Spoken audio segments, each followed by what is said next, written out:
Ukraine is dramatically closer to NATO than it was before. And the Putin strategy is a disastrous failure from his own point of view, because NATO is going to end up with Finland, Sweden, and Ukraine dramatically stronger and bigger than it was before the war. Leaders gathered in Vilnius in Lithuania this week, where they made a vague promise that Ukraine could join the alliance when allies agree and conditions are met. President Zelensky criticised what he saw as a delay tactic, and he said it was absurd. Meanwhile, the Defence Secretary, Ben Wallace, grabbed headlines by saying that the West would like to see a bit of gratitude from Ukraine for sending weapons, a statement Rishi Sunak had to roll back on in a news conference. President Zelensky has expressed his gratitude for what we've done on a number of occasions, and not least in his incredibly moving address that he made to Parliament earlier this year, and he's done so again to me, as he has done countless times when I've met him. So I know he and his people are incredibly grateful for the support the UK has shown, the welcome that we've provided to many Ukrainian families, but also the leadership that we've shown throughout this conflict, as I mentioned, often being the first to move support forward, whether it was with the provision of tanks or indeed long-range weapons. And I'd say he's enormously grateful for that. William, it was a bit of a gaffe from Ben Wallace, wasn't it? But does it say something revealing about the kind of slightly fraying Western support for Ukraine's demands? Well, in a way, that's what Ben Wallace was warning about. That if you look at what he actually said, he was actually trying to describe how people might feel on Capitol Hill, US lawmakers.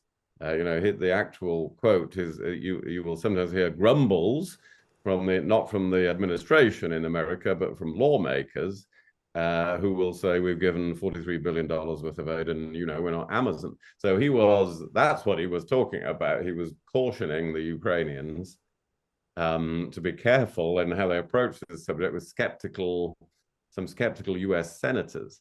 Ben Wallace himself has been one of the foremost advocates of assisting Ukraine and had the foresight to send anti-tank weapons to Ukraine before the Russians invaded. So I don't think anyone can think that he is, has frayed relations with them. About the other thing I would add is they are grateful. I've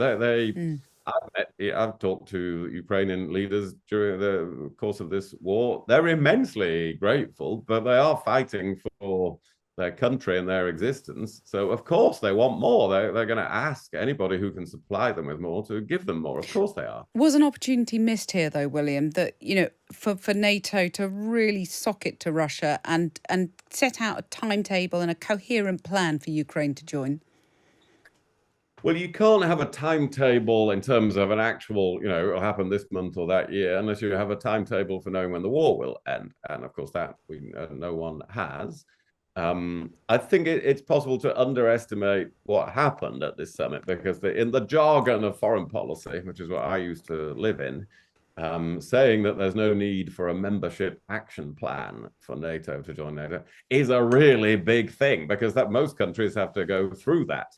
And so they thought that was a really big thing. It would have been good if the conclusions of the summit had just added a sentence that said, and we expect NATO to join as soon as the war is over, so it didn't quite go that far. Yeah. I think Britain would have wanted that, but the US and Germany were more cautious, and these things are a negotiation. So you end up with a big step forward, but not quite there. Joan, yeah. To make sense diplomatically, that you do take a step forward and then cautiously wait to see how people react before you take the next step. Isn't that correct, William?